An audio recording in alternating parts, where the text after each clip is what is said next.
चंचल मन को शांत करना बहुत जरूरी होता है, क्योंकि अशांत मन में कई सवाल होते हैं और यह इधर उधर भटक सकता है।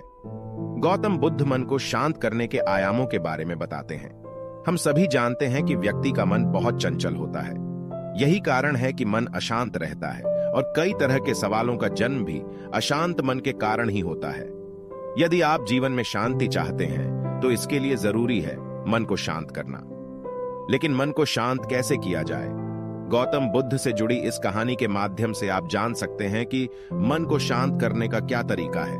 इसमें भगवान गौतम बुद्ध द्वारा मन को शांत करने के आयामों के बारे में बताया गया है। जानते हैं इस कहानी के बारे में जिससे आपका जीवन बदल जाएगा। मन को शांत करने की कहानी। एक बार एक लड़का गौतम बुद्ध के पास जाकर कहता है, मेरे जीवन में बहुत अशांति है, कृपा करके आप मेरा मार्गदर्शन कीजिए जिससे कि मैं इस अशांति से छुटकारा पा सकूं। गौतम बुद्ध लड़के से जीवन की अशांति का कारण पूछते हैं। लड़का उत्तर देता है, अत्यधिक विचारों के कारण मेरे भीतर बहुत सारे विचार आते हैं जिससे मेरा मन अशांत रहता है। बुद्ध मुस्कुराते हुए कहते हैं, ऊपर आकाश की ओर देखो और बताओ कि तुम्हें सूर्य दिख रहा है। लड़का ऊपर देखता है और कहता है, धूप दिख रहा है। बुद्ध उससे पूछते हैं कि अगर तुम लगातार धूप में खड़े रहोगे तब क्या होगा? वह कहता है, मुझे अत्यधिक गर्मी लगेगी और शरीर में बेचैनी होगी। बुद्ध लड़के से कहते हैं कि अगर धूप में खड़े रहने से तुम्हें गर्मी लगती है तो इसमें दोष किसका है, सूर्य के ताप का या तुम्हारा? लड़का कुछ सोचने के बाद कहता है, इसका जवाब आप भी बताइए। बुद्ध कहते हैं, सूर्य का काम है ताप देना और ताप का काम है गर्मी लगना।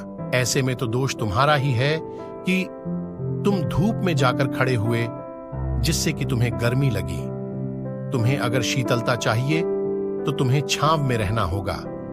ठीक इसी तरह चंचल मन का भी स्वभाव होता है विचारों और भावनाओं को जागृत करना।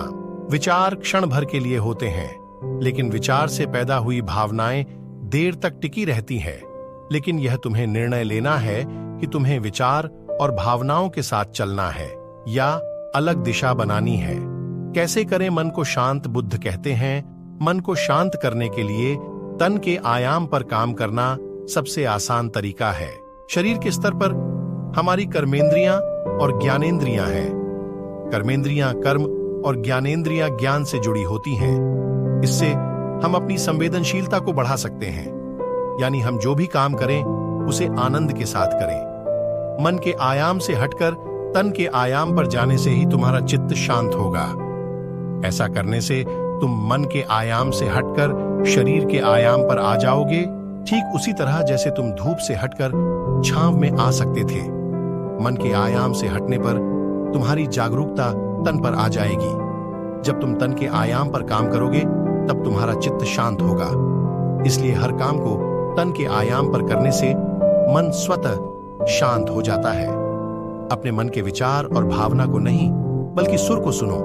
लेकिन बाहर के शोर के कारण तुम अपने मन के भीतर चल रहे सुर को नहीं सुन पाते हो। जब तुम अपने दोनों कानों को अपने हाथों से बंद कर दोगे तभी मन के सुर को सुन पाओगे। इस तरह तुम मन की अशांति से दूर हो जाओगे और तुम्हारा मन शांत हो जाएगा।